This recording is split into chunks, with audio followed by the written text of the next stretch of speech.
여러분 안녕하세요. 후수파파입니다. 생활형 숙박시설, 생숙이라고도 하고 레지던스라고도 하는데 한동안 참 시끌시끌했죠. 올해부터 이행강제금이 예정되어 있었는데 소유자나 수분양자들이 이쪽 시행사를 상대로 소송전에 들어가기도 하고 대규모 집회도 계속돼 왔어요. 지난 16일에 정부에서 이 생숙과 관련된 발표를 하나 했는데요. 한마디로 요약하면 퇴로를 일부 열어주겠다. 하지만 공짜는 없다. 이렇게 요약할 수 있을 것 같습니다. 생소한 분도 계실 테니까 지금 생숙이 왜 시끌시끌한지 아주 간단하게 먼저 보고 갈게요.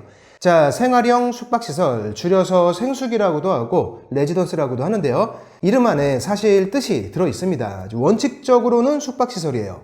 숙박시설하면 보통 호텔이나 모텔을 떠올리실 텐데 걔네들은 잠만 자는 용도잖아요. 취사나 세탁이 불가능하기 때문에 장기간 머무르기에는 좀 불편하죠. 그걸 해결할 목적으로 나온 게 이 생숙입니다.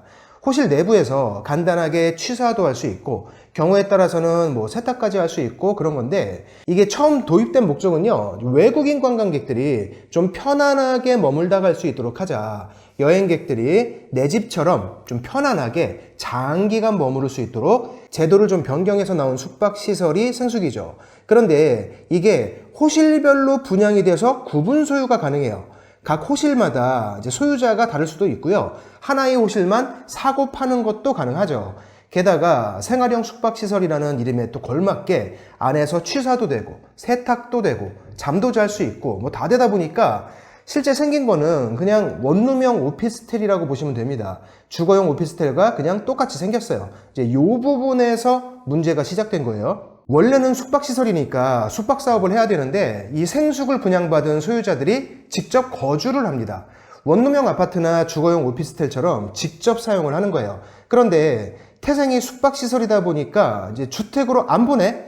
직접 거주할 수 있으면서도 주택수에 들어가지 않으니까 너무 좋죠. 부동산 틈새 상품으로 불티나게 팔리기 시작한 거예요. 분양만 하면 완판되고 막 프리미엄이 붙으니까 부동산 투자 상품으로도 인기가 높아집니다. 우후죽순처럼 생겨났는데 이렇게 되면 규제가 시작되죠. 정부가 이걸 일종의 꼼수라고 규정하고 법을 바꿉니다. 지난 정부에서 한참 부동산 단속을 할 때 이렇게 변칙적인 방법으로 부동산에 투자하는 것을 방치하지 않겠다 이러면서 생숙을 소유한 사람은 의무적으로 숙박업 등록을 하게끔 법을 바꿔버려요. 숙박업 등록을 하지 않으면 이행강제금을 부과하겠다. 그 이행강제금이 굉장히 큰데 공시가의 10%가 부과됩니다. 그것도 매년 부과돼요. 공시가가 5억 원이라면 매년 5천만 원씩을 이행강제금으로 내야 하는 거죠. 2021년에 이렇게 바뀐 법을 시행하면서 2년의 유예기간을 줍니다. 2년 안에 숙박업 등록을 하거나 숙박업을 운영하지 않고 주택처럼 직접 실거주할 사람은 용도를 변경해라. 뭘로? 오피스텔로 2년 줄게 이렇게 바꾼 건데 작년 10월이 그 2년이 되는 때였어요. 이번 정부에서 다시 1년을 연장해 줍니다. 그 두 번째 유예기간이 끝나는 게 올 10월, 지금이에요. 총 3년의 유예기간을 준 거죠. 그동안에 무슨 일이 있었냐면 첫 번째가 소송전입니다. 생숙을 분양받은 대부분의 사람들은 실제 숙박업을 운영할 생각이 아니었어요. 주택처럼 실거주가 가능하면서도 주택수에 또 들어가지 않는다고 하니까 이제 그 목적으로 분양받은 사람이 대부분이죠. 또 시행사하고 분양대행사에서 이제 실제로 그렇게 홍보도 많이 했어요. 그것도 사실입니다. 게다가 주거용 오피스텔하고 똑같이 생겼는데 가격은 더 싸. 왜냐하면 이제 건축과 관련된 규정들이 오피스텔보다 훨씬 간소해요. 주차장에 뭐 주차 대수도 덜 맞춰도 되고 복도 넓이도 규정상 더 좁아도 됩니다. 그래서 오피스텔보다 이제 가격도 좀 저렴하죠. 그런데 분양을 받고 보니까 정부 방침이 이제 바뀌었고 이런저런 이유로 숙박업 등록은 하기 싫고 오피스텔로의 용도 변경은 설계 자체에서부터 불가능하고 이행강제금은 너무 비싸고 인기는 수직으로 떨어지고 가치도 점점 떨어지고 되팔려고 해도 이제 팔리지도 않고 그래서 수분양자들이 시행사를 상대로 분양계약 취소 소송을 대규모로 시작했는데 이제 소송이라는 게 시간이 오래 걸리잖아요. 지난 9월에 인천지방법원에서 수분양자가 패소한 판결이 나왔습니다. 다른 것도 비슷하고 이제 법적으로 이기기가 어려워요. 동시에 대규모 집회가 굉장히 많이 열렸습니다. 일종의 꼼수인 것은 인정하지만 계속 방치해 놓다가 갑자기 이러면 이것도 정부도 잘못된 거 아니냐. 오피스텔로 용도 변경을 하는 것도 현실적으로 불가능한데 이제 와서 이러면 어쩌란 말이냐. 이제 대부분의 생숙은 오피스텔 건축 규정을 충족하지도 못하고 또 지구단위 계획상 오피스텔이 들어갈 수 없는 곳에 지어진 생숙도 있습니다. 용도 변경은 이제 태생적으로 불가능한 거예요. 그러다 보니까 대규모 집회도 굉장히 많았죠. 그러는 사이에 이제 유예기간이 만료되었고 이제 이행강제금 부과가 눈앞에 다가왔는데 이 시점에서 정부의 지원 방안이 나온 거죠. 원칙은 이렇습니다. 앞으로 나오는 생숙은 주거용으로 전환하는 것을 원천 봉쇄하고 기존의 생숙들은 이제 가능하도록 지원을 해주겠다는 건데 우선 원래의 용도에 맞게끔 숙박업 신고하는 것을 권장하고요. 절차나 기준을 잘 모르는 사람들을 위해서 생숙 지원센터를 만들어서 도와주겠다. 그리고 오피스텔로 용도 변경을 희망하는 경우에는 또 용도 변경이 불가능한 그 이유가 있겠죠. 원인이 뭔지에 따라서 기준을 좀 완화하거나 조례를 변경하는 방식으로 지원해주겠다. 생숙이 오피스텔로 용도 변경하기가 어려운 이유는요, 이제 크게 세 가지입니다. 첫째가 주차장 기준인데 오피스텔은 세대당 한 대의 주차 공간을 만들어야 해요. 생숙은 200제곱미터당 한 대입니다. 이제 여기서부터 막히는 건데요.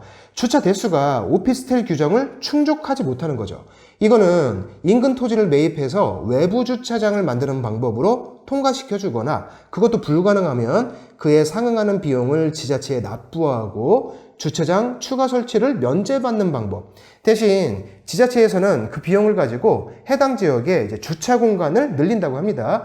또는 지역에 따라서 주차가 그렇게 복잡하지 않은 지역도 있죠. 인구 밀도가 좀 낮다거나 뭐 그런 지역들에서는 조례를 개정해서 일부 면제를 해준다고 해요. 둘째가 복도 폭이에요. 생숙은 복도 폭이 오피스텔보다 좁아서 이것도 문제가 되는데요. 피난시설을 설치하고 안전설비를 보완해서 안전 성능이 확인되었다. 이렇게 지자체 심의를 통과하면 이것도 넘어가 주는 것으로 나왔습니다. 이거는 건축법을 개정해야 돼요. 어쨌건 이것도 추가 비용이 발생하는 부분이죠. 세 번째는 지구단위 계획상 오피스텔이 들어설 수 없는 곳에 지어진 생숙들도 많습니다. 이런 경우에는 기부 체납을 통해서 지구단위 계획을 변경해 주는 것으로 얘기가 나왔어요. 이거는 전례가 있죠. 주간 부동산 헤드라인 코너에서 설명해 드린 적이 있었는데 마곡지구에 있는 한 오피스텔에서 이제 최근에 지자체에 기부 체납을 하는 조건으로 오피스텔 전환이 허용된 케이스가 있었어요. 그런데 그때 그 기부 체납 액수가 약 200억 원대 규모였습니다. 이제 지역에 따라서 규모에 따라서 좀 많이 다르긴 할 거예요. 어쨌건 소유자들이 이거는 분담해서 내야 하는 겁니다. 이런 추가 비용들이 부담된다면 감정평가를 해서 LH가 해당 생숙을 매입하는 방안도 거론되고 있습니다. LH에 매입되는 생숙은 공공임대주택으로 활용이 되겠죠. 자, 이렇게 생숙과 관련된 지난주에 나온 정부 정책을 살펴봤는데요. 이제 결론은 퇴로를 일부 열어주는 대신 공짜는 없다 이거예요. 오피스텔로 용도 변경할 수 있도록 제도가 바뀌게 되지만 상당한 비용이 추가로 발생하게 됩니다. 정부에서 해줄 수 있는 것은 여기까지니까 이것마저도 싫은 사람들은 원래의 목적에 맞게끔 숙박업 등록을 해라. 절차부터 여러 가지 상세하게 도와주고 지원해 줄게. 이게 결론입니다. 바꿔서 보면 생활형 숙박시설이라는 부동산의 변칙적인 사용과 변칙적인 투자를 더 이상 용납하지 않겠다.